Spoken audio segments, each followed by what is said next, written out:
नमस्कार छात्रों।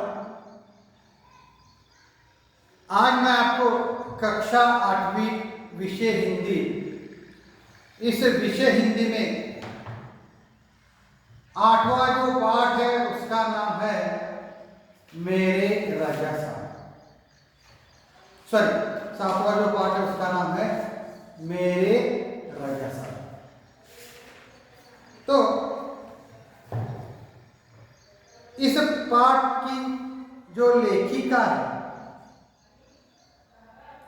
उसका नाम है सुजाता बजाज, उसे हम रचनाकार कहते हैं।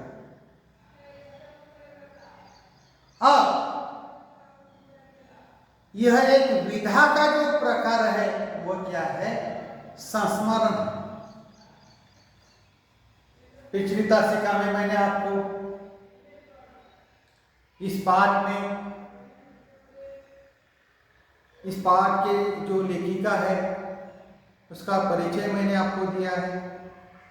उसके साथ साथ उनकी जो प्रमुख कृतियां है उसके बारे में मैंने आपको जानकारी दी है।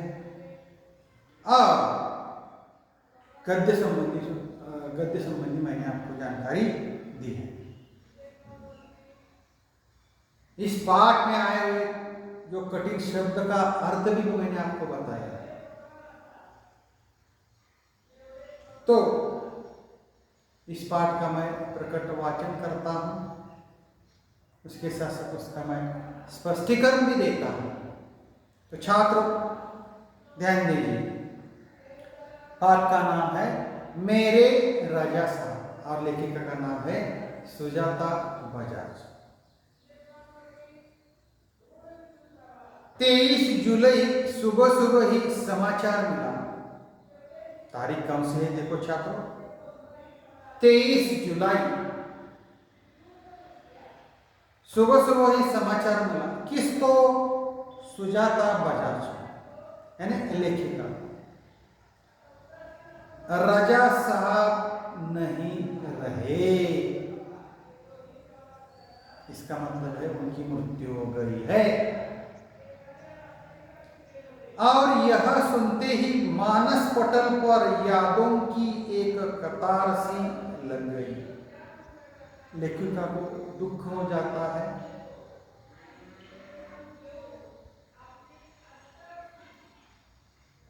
पिछले फरवरी की ही बात है। देखो, उनकी मृत्यु कभी हो गई है? 23 जुलाई में।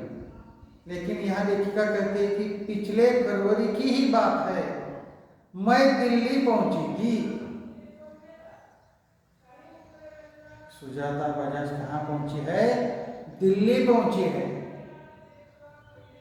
मैं दिल्ली पहुंची थी अपनी गणपति प्रदर्शनी के लिए। कुछ न कुछ तो कारण होता है पहुंचने के लिए। क्या कारण है? गणपति प्रदर्शनी के लिए वह दिल्ली पहुंची। कौन? सुजाता बजाज। सोच रही थी कि राजा साहब शायद अपनी व्हील चेयर पर मेरी प्रदर्शनी के उद्घाटन के अवसर पर आ जाए, पर उस रात कुछ अनहोनी सी हुई।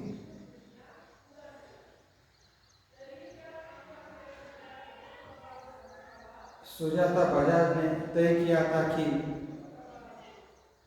उनका जो गणपति प्रदर्शन है, गणपति प्रदर्शन का उद्घाटन है, उस उद्घाटन के लिए राजा साहब के पास जाए, ऐसी विचार सुजाता बजाज के मन में आ जाते हैं। लेकिन कुछ अनहोनी हो गई। अनहोनी यानी असंभव, न होने वाली बात। उस रात राजा साहब अब सपने में आए। लेखिका के सपने में आए। कौन आए? राजा साहब।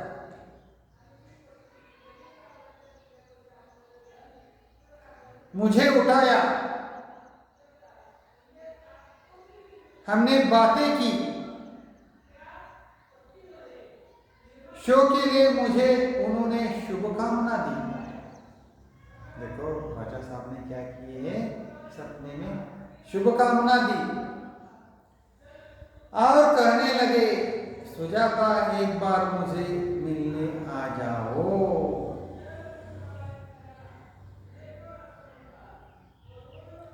अब मैं जाने वाली हूं। इसके बाद तो रुकना मुश्किल था।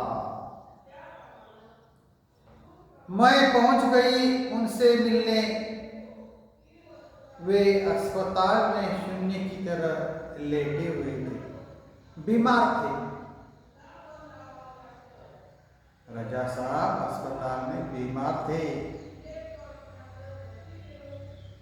वे अस्पताल में शून्य की तरह लेटे हुए थे। मैंने उनके हाथों को छुआ तो क्या हुआ, सिर्फ सांस चल रही थी। किसकी? राजा साहब। राजा साहब अपने धर्म के साथ साथ उतने ही हिंदू और ईसाई भी थे।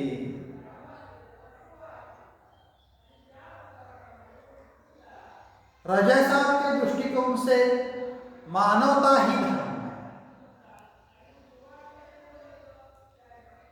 उनके स्टूडियो में गणपति की मूर्ति, देखो राजा साहब का एक स्टूडियो है, उस स्टूडियो में क्या क्या है, तो उनके स्टूडियो में गणपति की मूर्ति, क्रॉस, बाइबल, गीता, कुरान, उनकी माँ का एक फोटो, गांधी जी की आत्मकथा, वह भारत से लाई हुई मोगरे की कुछ सूखी मालाएं वहां थी। सब एक साथ रखा रहता था। वे गणेश को भी पूजते थे और हर रविवार को सुबह चर्च भी जाते हैं। वे धर्म के बारे में भेदभाव नहीं मानते हैं। सभी धर्म एक है, सिर्फ मानव ही एक धर्म है, ऐसी विचारधारा है। एक दिन जहांगीर आर्ट गैलरी में प्रदर्शनी देखते हुए किसी ने कहा, अरे यह तो एसएच रजा है।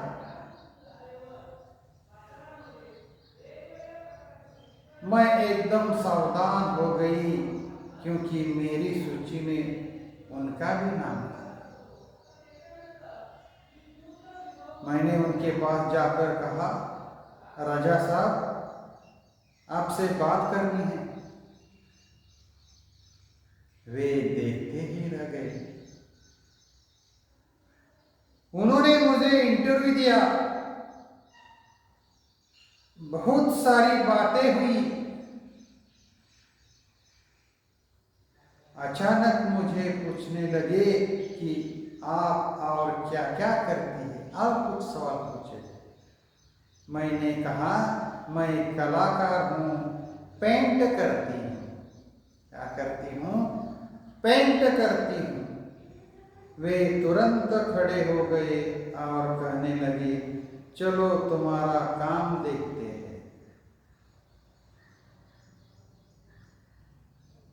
मैं सोच में पड़ गई, मेरा काम तो पुणे में है।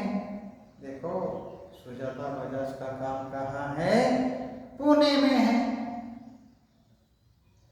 उन्हें बताया तो वे बोले, तो चलो पुणे। ताज होटल के सामने से हमने टैक्सी ली और सीधे पुणे पहुंचे। उन्होंने मेरा काम देखा और फिर कहा, किसने? राजा साहब ने कहा, आपको पेरिस आना है, आपका भविष्य बहुत उज्जवल है। आपका जो भविष्य है कैसा है? उज्जवल है। तो छात्रों, यहाँ मैं ठहरता हूँ। धन्यवाद।